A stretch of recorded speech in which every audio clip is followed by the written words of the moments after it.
தங்கமுன்னு ஊரு ஒன்ன மேல தூக்கி வைக்கும், திண்டுக்கல் பூட்டு 2 மாட்டி பூட்டி வைக்கும், விட்டுவாடி ராசாத்தி. அழுதால் கூட தீரா சுமையே, காதல் தீய கருகும் இமையே. ஏனுங்க, உங்ககிட்ட பேசாமையும் உங்க குரலை கேட்காமையும் எனக்கு என்னமோ மாதிரி இருக்குங்க. நம்ம கல்யாணம் ஆன நாள்ல இருந்து ஒரே ஒரு வாட்டி நம்ம பிரிஞ்சு போனோம். ஆனா அப்ப கூட நம்ம லெட்டர் எல்லாம் போட்டுக்கிட்டு நல்லா பேசிக்கிட்டு தானே இருந்தோம். கண்ணிக்கணியா, நீ ஜெயிச்சுட்டு வான்னு உன்னை வேகமா அமுச்சு விட்டுட்டேன். ஆனா சத்தியமா சொல்றேன், நீ இல்லாம நான் எவ்வளவு கஷ்டப்படுறேன்னு உனக்கு தெரியுமா? இது உன்னோட சால்வதான். இதுதான் இப்ப நான் போத்திக்கிட்டு படுத்திருக்கேன். இன்னைக்கு ராத்திரி முடியறதுக்குள்ள உன்கிட்ட எப்படியாவது பேசிடலான்னு பார்த்தேன். ஆனா முடியல. நாளைக்காவது நீ போன் போடுவியா கண்ணிக்கணியா? ஒரு வாட்டி ஃபோன் போட்டீங்க, நான் வந்துட்டேன்னு தெரிஞ்சிடுச்சு. மறுவாட்டி ஃபோன் பண்ணி என்கிட்ட பேசணும்னு உங்களுக்கு தோணலைங்களா? நம்மளோட கல்யாண போட்டோ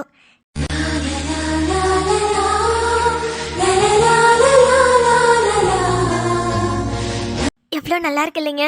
மாறன் தம்பி என்ன பண்றாங்க, அத்தை என்ன பண்றாங்க, நீங்க என்ன பண்ணிட்டு இருக்கிறீங்க? உங்களெல்லாம் பார்க்கணும் போல இருக்கு. உங்க எல்லாரையும் விட்டு எவ்வளோ தூரம் வந்துட்டேன்ல. படிக்கிற காலத்துலயும் சரி, இந்த சாம்பியன்லாம் வாங்கினப்பையும் சரி, அம்மா அப்பாவெல்லாம் விட்டு நான் ரொம்ப நாளைக்கு இருந்திருக்கேன். ஆனா வாட்டி உங்களையெல்லாம் விட்டு இவ்வளோ தூரம் இருக்கிறது ஒரு மாதிரியா இருக்கு. சரி, நாளைக்கு காலையில ஃபோன் பண்ணுவீங்கன்ற நம்பிக்கையில நான் போய் தூங்குறேன். எனக்கு உன்கிட்ட பேசாம தூக்கமே வரல. நீ உண்மையாவே நல்லாதான் இருக்கியா கண்ணிக்கணியா? காதல் காதல் காதல் காதல் காதல் இனித்திடும் நரகமா, காதல் காதல் வலித்திடும் சொர்க்கமா.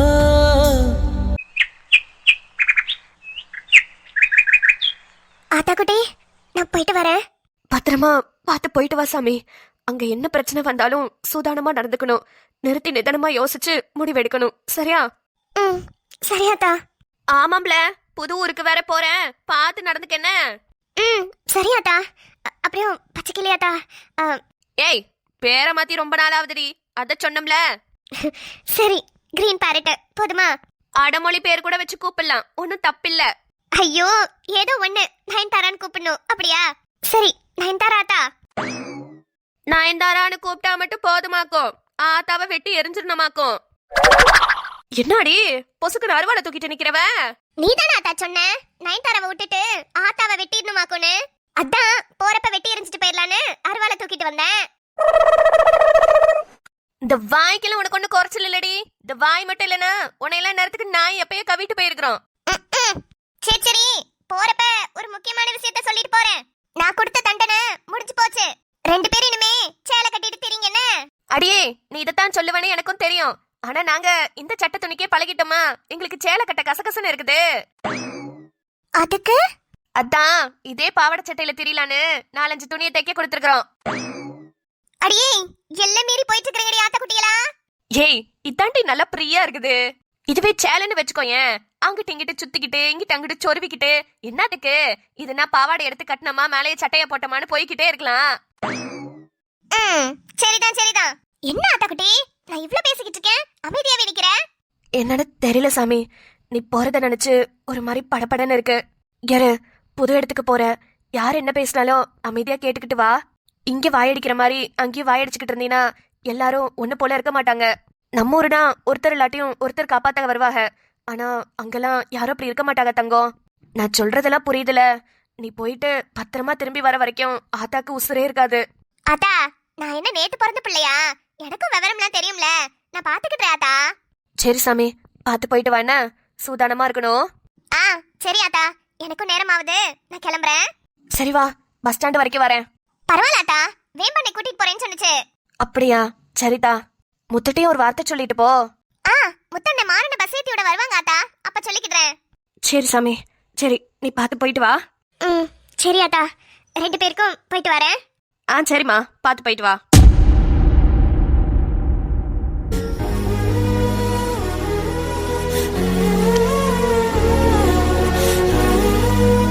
தமிழ்.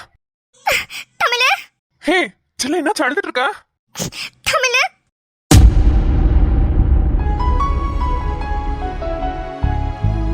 சில என்னாச்சுடி? எதுவும் பிரச்சனையா? உன்னை நேற்று ராத்திரி அதே இடத்துல தானே நிக்க சொன்னேன். நான் வந்து உன்னை தேடினேனே, நீ இல்லையே. சரி அதை விடு, நீ முதல் எதுக்கு அழுவுற அத சொல்லு. உங்க வீட்டுல யாருக்கும் இதை தெரிஞ்சுச்சா? இல்ல ராத்திரியில எங்க போய் சுத்திட்டு வரேன்னு எதுவும் கேட்டு அடிச்சாங்களா? சொல்லுடி. அதெல்லாம் ஒண்ணும் இல்ல, பிறகு ஏன்டி அழுவுற? ஒண்ணும் இல்ல. ஏய் சொல்றி என்னன்னு? என்ன நடந்துச்சு? இப்ப எதுக்கு அழுவுற? ஜிலை என்ன நடந்துச்சுன்னு சொல்லாம நீ பாடி தேம்பி தேம்பி அழுதுனா எனக்கு என்னடி புரியும்? சொல்லுடி ஏதாவது. இங்க பாரு, ஃபர்ஸ்ட் என்ன பாரு. அழாம சொல்லுடி, என்ன நடந்துச்சு? தமிழ் தமிழ் நீ என்ன நிக்க சொல்லிட்டு போனில, நீ எதுக்குல லேட்டா வந்த சொல்லு. ஏய் வர வழியில 2 ஃப்ரெண்ட்ஸை பார்த்தேன்டி. அவங்கள்ட்ட பேசிட்டு அப்படி வரதுக்கு கொஞ்சம் நேரமாயி போச்சு. அதுக்குள்ள என்ன நடந்துச்சு? இதையும் பார்த்து பயந்துட்டியா? இல்லடா, நான் நின்னுக்கிட்டு இருந்தேன். அப்ப அந்த சரவணா இருக்கான்ல, அவன் வந்தான். சரவணன் வந்தானா? என்ன சொன்னா? நீ யாருக்காக இங்க நின்னு காத்துக்கிட்டு இருக்கேன்னு கேட்டான். என் ஃப்ரெண்டு வருவா, இப்ப அவங்க வீட்டுக்கு போயிருக்கா, ஒரு 5 நிமிஷத்துல வந்துருவா, நான் வீட்டுக்கு போய்க்கிறேன், நீங்க கிளம்புங்கன்னு சொன்னேன்.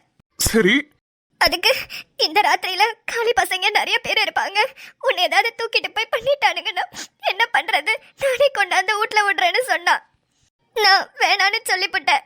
அதுக்கு அவன் எதுக்கு பயப்படுற, 2ஆம் தரமா உன்னை கட்டிக்கு வேணும்னு நினைச்சு பயப்படுறியா, அப்படி இப்படின்னு ரொம்ப பேசிட்டான் தமிழ். வேற என்ன சொன்னா? இந்த ஊர்லயே நீதான் சுடிதார் போட்டுட்டு நல்ல ஜம்முன்னு இருக்கிற புள்ள, நீ எதுக்கு தமிழ கட்டிக்கணும்னு ஆசைப்படுற, நான் உன்னை 2ஆம் தரமா கட்டிக்கிறேன்னு சொல்லிட்டான் தமிழ். அது கேட்டதுல இருந்து ஒரு மாதிரி அருவருப்பா இருக்குதுடா. நான் இல்லாத நேரமா இவ்ளோ பேசியிருக்கான் அவன். அவனை சும்மாவே விட போறதில்ல.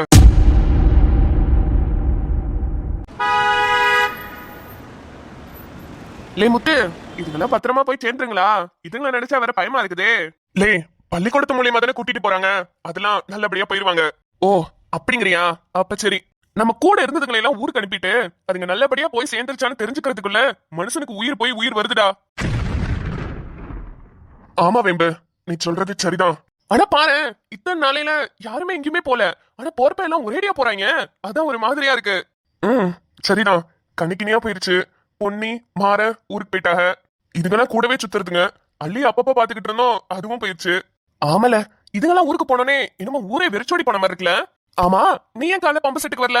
நான் உனக்காகவே ரொம்ப நேரமா காத்துக்கிட்டு இருந்தேன். காலையில எந்திரிச்சதுல இருந்து ஆதித்யா சாருக்கு தான் போன் போடுறேன், அவங்க போன் நம்பர் சுவிட்ச் ஆஃப்ல இருக்குல்ல.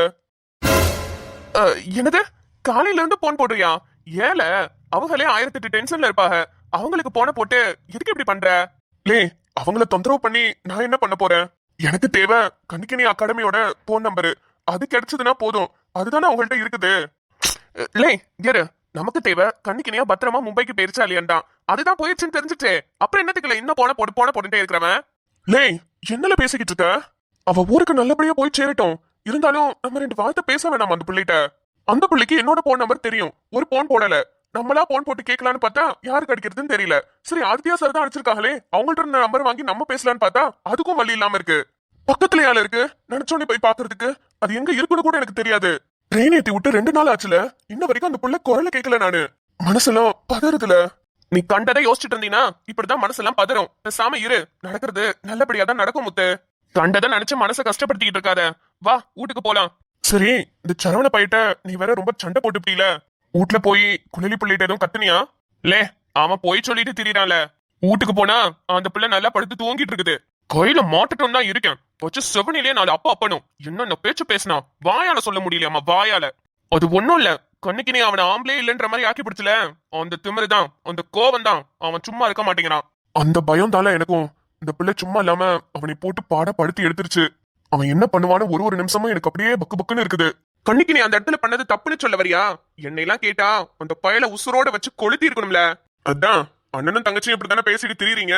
சரி சரி உடனே ஆரம்பிச்சிடாத, வா போலாம். சில்லு இங்க பாரு, அழுகாத. இப்படிதான் அழுகாம இருக்க முடியும்? எனக்கு எவ்வளவு கஷ்டமா இருக்கு தெரியுமா? அவன் பேசினதை கேட்டதுல இருந்து ராத்திரி முழுக்க தூக்கமே வரலடா. அதே நினைப்பாவே தான் இருந்தது. ஏய் அவெல்லாம் ஒரு ஆளுன்னு அவன் பேசினதெல்லாம் கேட்டுக்கிட்டு அழுதுட்டு வர இருக்கியா? அவன் சொன்னதெல்லாம் அப்படியே நடந்துருமா? நான் இருக்கேன்ற நம்பிக்கை இருக்கல உனக்கு, பிறவேது கழுவுற. கஷ்டமா இருக்கு தமிழ். நீயும் நானும் எத்தனை வருஷம் 3 வருஷம் கிட்ட லவ் பண்ணிட்டு இருக்கோம். ஆனா ஒரு வாட்டி கூட நீ என்கிட்ட தப்பா எந்த ஒரு வார்த்தையுமே பேசினது இல்லடா. உன் கண்ணு தப்பான பார்வையில கூட என்ன பார்த்ததே இல்ல. உன் விரல் கூட என் மேல தப்பா பட்டதே இல்ல. ஆனா யாருன்னே தெரியாத ஒருத்தன் திடீர்னு வந்து என்கிட்ட அப்படி பேசுறான்டா. எனக்கு எவ்வளவு கஷ்டமா இருக்கு தெரியுமா? ஜில்லு, நம்ம வாழ்க்கையில பல விதமான மக்களை சந்திச்சுக்கிட்டு தான் இருப்போம். அதுல எல்லாரும் நல்லவங்கன்னு சொல்லிட முடியாது. இந்த மாதிரி கெட்டவங்களும் இருப்பாங்க. அவங்களை எப்படி சமாளிக்கிறதுன்னு நம்ம தெரிஞ்சு வச்சிருக்கணும் ஜில்லு. இங்க பாரு, உன்னை ராத்திரியில நான் தனியா விட்டுட்டு போனது தப்புதான். ஆனா எல்லா நேரமும் ஒரே மாதிரி சூழ்நிலை இருக்காது. அதுக்குன்னு எல்லா நேரமும் நீ என்னையே நம்பிட்டு இருக்கவும் முடியாது. இந்த மாதிரி ஒரு விஷயம் நடக்குதுன்னா அது எப்படி எதிர்த்து வரணும்னு உனக்கு தெரியணும். சரி, நீ அவன்கிட்ட என்ன சொன்ன? கண்ணுக்கு நீ மதனி உன்னை ஆம்பளையே இல்லாம ஆக்குனதுக்கு அப்புறமும் நீ இவ்வளவு பேசுறியா, உனக்கு வெக்கமா இல்லையான்னு 4 வார்த்தை நல்லா நறுக்குன்னு கேட்டுட்டு தான் வந்தேன். அப்பயும் எனக்கு ஒரு மாதிரி தான் இருந்தது. இங்க பாரு ஜில்லு, இந்த இடத்துல நீ பேசுனது தப்புன்னு நான் சொல்லுவேன். நீ யோசிக்கலாம், நான் கரெக்டா தானடா பேசியிருக்கேன், நான் என்ன தப்பா சொன்னேன்னு. ஆனா கண்ணுக்கு நீ அக்கா அவனை அடிச்சுட்டாங்கன்னா அவங்களுக்கு கராத்தே தெரியும். அவன் அவங்கள தப்பா பேச வந்தா தூக்கி போட்டு மிதிச்சாங்க. உன்னைய தப்பா பேசிட்டான், உன்னைய தப்பா பாத்துட்டான்ற ஆதங்கத்துல வெறும் வாய் பேச்ச மட்டும் வச்சுக்கிட்டு அவனை ஒண்ணும் பண்ண முடியாது ஜில்லு உன்னால. என்னடா சொல்ற? உண்மையதான் சொல்றேன். நீ பேசின பேச்சுக்கு அவன் வேற ஏதாவது புத்தியில இருந்திருந்தான்னு வச்சுக்கோயேன், அந்த இடத்துலயே உன்னை என்ன வேணாலும் பண்ணி இருந்திருக்கலாம். அப்ப உன்னால எதுவுமே பண்ண முடியாது. பொம்பளைங்களுக்கு மனசளவுலயும் சரி உடல் அளவுலயும் சரி நல்ல பலமானவங்க தான். இருந்தாலும் அதை எதிர்க்கிற அளவுக்கு ஆம்பளைங்களுக்கும் சக்தி இருக்கு. நான் இப்படி பேசுறேன்னு தப்பா நினைக்காத. ஆனா உண்மை அதுதான். பொண்ணு தப்பு பண்ணாலும் சரி ஆண் தப்பு பண்ணாலும் சரி பாதிப்பு என்னமோ பெண்களுக்கு தான். அப்படிப்பட்ட சமூகத்துல தான் நம்ம வாழ்ந்துகிட்டு இருக்கோம். அதனால நான் என்ன சொல்ல வரேன்னா, டேய், என்னடா என்னென்னமோ பேசுற? அப்ப அவன் கிட்ட என்னதான்டா சொல்லியிருக்கணும்? இங்க பாரு, இந்த மாதிரி பேசுற ஆம்பளைங்களுக்கு மத்தியில அண்ணன் அண்ணன்னு வார்த்தைக்கு 300 அண்ணன் போட்டு பேசு. அவன் எவ்வளவு உன்கிட்ட தப்பா பேசி இருந்தாலும் சரி, அண்ணன் அண்ணன்னு பேசி இருந்தீங்கன்னா கண்டிப்பா உன்னை விட்டு இருந்திருப்பான். இந்த டெக்னிக்க உன் சித்தப்பா முறையில இருக்கிறவங்களுக்கும் சரி, மாமா முறையில இருக்கிறவங்களுக்கும் சரி, இல்ல பெரியப்பா முறையில இருக்கிறவங்களுக்கும் சரி, எப்போதுமே உன்கிட்ட யாராவது தப்பா பேசினாங்களா அண்ணன் அண்ணன்னு சொல்லி அத்தனை அண்ணன் சொல்லிடு. பொறுமையா பேசிட்டு அந்த இடத்த விட்டு வந்து என்கிட்ட சொல்லு, நான் பாத்துக்கிறேன். அப்ப நாங்க எதுவுமே பண்ண கூடாதா? 1 மாசம் கழிச்சு கண்ணுக்கினி அக்கா இங்க வருவாங்கல்ல, அவங்க கிட்ட போய் கராத்தே எல்லாம் கத்துக்கிட்டு அப்புறம் நீ இந்த மாதிரி வீரவசனம் எல்லாம் பேசு. அவன் உன்னை என்ன பண்ணாலும் அவனை மடக்கிறதுக்காக உனக்கு சக்தி இருக்கணும், உனக்கு வித்தை எல்லாம் தெரிஞ்சிருக்கணும். வாயில வீரமா டயலாக் பேசுறதுனால மட்டும் ஒன்னும் பண்ண முடியாது ஜில்லு. நான் சொன்னதெல்லாம் புரிஞ்சுதா? புரிஞ்சுதுடா, நல்லாவே புரிஞ்சுது. நீ சொல்றது சரிதான். நான் பேசின பேச்சுக்கு அவன் இடத்துல என் கைய பிடிச்சோல்ல வாய முடியும் என்ன எது பண்ணிருந்தாலும் பாதிப்பு எனக்கு தான். நான் பேசினதுனால மட்டும் நான் ரொம்ப ஸ்ட்ராங்கான ஆளு கிடையாது இல்லையா? நீ சொன்ன மாதிரி கண்ணிக்கினி அக்காக்கு கராத்தே தெரியும். அதனால அவன் பேசினப்ப தூக்கி போட்டு மிதிச்சாங்க. ஆனா எனக்கு தான் எதுவுமே தெரியாது. அதனால நான் வாய் மட்டும் பேசக்கூடாது, அதுலயும் நான் நல்லா ஸ்ட்ராங்கா இருக்கணும். சரி, அவன் பேசினதையும் நினைச்சிட்டு வருத்தப்பட்டுக்கிட்டு இருக்காத. கண்ணை தொட முதல்ல. ஏய் இரு. ஏய், என்னடி ஆச்சு? ஆமா, நான் உன்கிட்ட பேசவே கூடாதுல. இப்போ என்னத்துக்கு உன்கிட்ட நான் பேசிக்கிட்டு இருக்கறேன்? பேச மாட்டியா? ஏன்டி? டேய், எதுக்குடா என்ன நேத்து தனியா விட்டுட்டு போன ராத்திரியில? ஐயோ, ஏய், அது உனக்கு ஒரு சர்ப்ரைஸ் கொடுக்கலான்னு எடுக்க போனேன்டி. அதுக்குள்ளதான் இவ்வளவு நடந்துருச்சு. ஏண்டா, சர்ப்ரைஸ் கொடுக்க உனக்கு பகல்லலாம் நேரமே இல்லையாடா? அந்த ராத்திரியில எதுக்குடா என்ன வர சொன்ன? இல்லடி, அத பார்த்தோனே எனக்கு ரொம்ப பிடிச்சிருச்சு. உடனே உன்கிட்ட எப்படியாவது கொடுத்தணும்னு தோணுச்சு. அதான் உன் வீட்டுக்கு வந்து உன்னைய வெளியே வர சொன்னேன். பார்த்தோனே பிடிச்சிருச்சு, உடனே கொடுக்கணும்னு தோணுச்சா? அப்படி என்னடா சர்ப்ரைஸ் எனக்காக எடுத்துட்டு வந்த? சொல்றேன், கண்ணை மூடு. அதெல்லாம் முடியாது, நான் கண்ணை திறந்துதான் இருப்பேன். காட்டு. ஏய், மூடுடி. மொபனே, மொக்கையா மட்டும் இருக்கட்டும், அப்புறம் இருக்குல்ல உனக்கு. ஜில்லு, கண்ணு தர. இந்தா ஜில்லு, இதான் உன்னோட சர்ப்ரைஸ். அன்பே உயிராய் தொடுவேன் உன்னை, தாலாட்டுதே பார்வைகள், உன்னை சேரும் நாளை தினம் ஏங்கினேனே, நான் இங்கு தனியாக அழுதேன். ஐயோ, மன்னிச்சுக்க ஜில்லு. இந்தா வாங்கிக்கோ. ஏன் தமிழ, சத்தியமா சொல்லு, இந்த ரோஸ பறிக்கிறதுக்காக தான் என்ன அத்த ராத்திரியில தனியா விட்டுட்டு நீ போனியாடா? ஆமா ஜில்லு, உனக்கு ஊதா கலர்னா ரொம்ப பிடிக்கும்ல. இந்த ரோஸ் நம்ம சாந்தி அக்கா வீட்ல இருந்தது. வர வழியில பாத்துக்கிட்டே வந்தேன். எப்படியாவது ஒட்ட கொடுத்துடணும்னு சொல்லிட்டு தான் உன்னை நிக்க வச்சுட்டு போய் பறிச்சுட்டு வந்தேன். ஏன்டா அப்படி மனசாட்சியே இல்லாம இருக்க? இந்த ஒத்த ரோஸ காலையில கூட கொடுத்துருக்கலாம்ல. இதுக்காக நான் கொண்ட வண்டெல்லாம் பேச்சு வாங்கிட்டு வந்திருக்கேன், அதுவும் கேவலமா. இங்க தமிழ, நீ எனக்கு பிடிச்சதுதான் கொடுத்துருக்க. இருந்தாலும் என்ன கண்டவன்ட்ட பேச்சு வாங்க வச்சில, அதுக்காகவே நான் உன்கிட்ட பேசவும் மாட்டேன், உன்னைய வந்து பார்க்கவும் மாட்டேன். ஏய், என்னடி சொல்ற? சப்பி போன விஷயத்துக்குலாம் என்னை தனியா விட்டுட்டு போனா என்ன நடக்கும்னு நீயும் கொஞ்சம் தெரிஞ்சுக்கோ. ஏ சில்லு, அடியே நில்லடி. ஐயோ, இப்ப நான் என்ன தப்பு பண்ணேன்? இவ பேசவும் மாட்டேன் பார்க்கவும் மாட்டேன்னு சொல்லிட்டு போறா. கடவுளே, இவளை சமாதானப்படுத்துறதுக்கு நான் இவளுக்கு பிடிச்சதை வாங்கிட்டு வரலான்னு பார்த்தா அதுவே கடைசியில தப்பா போச்சே.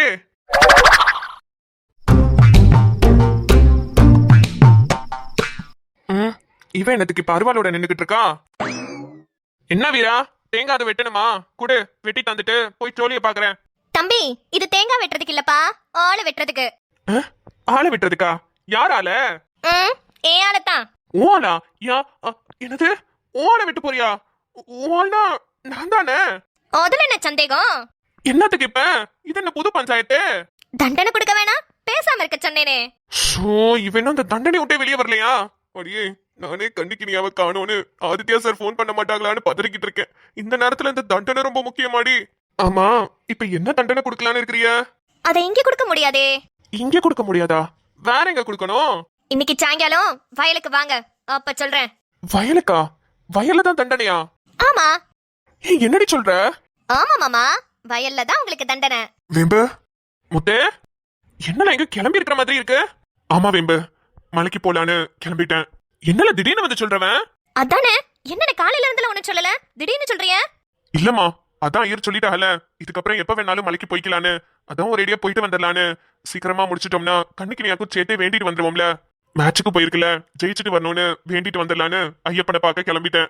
ஆமா, நீ என்ன அருவாளோட நிக்கிற? என்னமா? அது ஒண்ணும் இல்லண்ணே, சும்மாதான். ஏன்னா போற வழியெல்லாம் சோத்துக்கு என்ன பண்ணுவீங்க? ஒரு அரை மணி நேரம் தக்காளி தொக்க செஞ்சு சோறு வடிச்சு கிளறி கொடுக்குறேன், எடுத்துட்டு போங்க. இல்லம்மா, போற வழியில நான் பார்த்து சாப்பிட்டுக்கிறேன். கடையெல்லாம் இருக்குதுல, நான் பாத்துக்கிட்டேன். அட என்னண்ணே, சரி இருங்க, சோறு ரெடியா தான் இருக்குது, தயிரையாவது கடைஞ்சு கொடுக்குறேன், எடுத்துட்டு போங்க. யாக்கண்ணா அதெல்லாம் பண்ணிக்கிட்டு வேணா விடு. என்ன ஒரு அரை மணி நேரம்ண்ணே, நல்ல தக்காளி அரைச்சு போட்டு வதக்கி விட்டு மசாலா போட்டு எடுக்கிறது தான் வேலை. இருங்க நான் வரேன். இல்ல, காலையில இருந்து என் கூட தானே இருந்த. ஒரு 10 நிமிஷத்துக்கு முன்னாடி தானே போயிட்டு வந்த. அதுதான் கூட முடிவெடுத்து கிளம்பிட்டு வந்துட்டேன். இல்லல, மனசு முழுக்க ஏதோ கஷ்டமாவே இருக்கு. சுத்தமா மனசு சரியில்லை. இருந்து பார்த்தேன், முடியல. சரி, எப்படியும் மாலை போட்டிருக்கோம், கோயிலுக்கு போய் தான் ஆகணும். அதுக்கு ஒரேடியா அப்படியே ஐயப்பனை பார்த்துட்டு வந்துடலாமே தான் கிளம்பிட்டேன். எமுத்த, வேற எதுவும் வேற என்னல இருக்க போகுது? அதெல்லாம் ஒன்றும் இல்லை. கணக்கினியாட்ட பேசணும்னு நினைச்சேன், அதுவும் பேச முடியல. அந்த பிள்ளையும் ஏன் எனக்கு ஃபோன் போடலன்னு தெரியல. நானும் அந்த பிள்ளைகிட்ட பேச முடியல. அதான் ஒரு மாதிரி மனசு உறுத்தலாவே இருந்தது. உன் கஷ்டம் எனக்கு புரியுது முத்து. ஆனா நான் இப்ப எப்படி உனக்கு உதவி பண்ண போறேன்னு எனக்கு தெரியல. இப்ப நீ மலைக்கு போறேன்னு போயிட்டீங்கன்னா உன் போன் எடுத்துட்டு போயிருவியே. அப்ப நான் ஆதித்யா சார் கிட்ட எப்படிதான் பேசுறது? கண்ணுக்கு நீ அங்க போயிருச்சாலேயான்னு ஆதித்யா சார் உன் நம்பருக்கு தான் போன் போட்டு சொல்றேன்னு சொல்லியிருக்கிறாங்க. இப்ப நீ மலைக்கு போறத நான் தடுத்து நிப்பாட்டுறதா, இல்ல அந்த ஐயப்பன் மேல பாரத்தை போட்டு உன்னை அனுப்பி வைக்கிறதா? எனக்கு ஒண்ணுமே புரியலையே. சுவாமியப்பா ஐயப்பா, சரணமப்பா ஐயப்பா. கபடி கபடி கபடி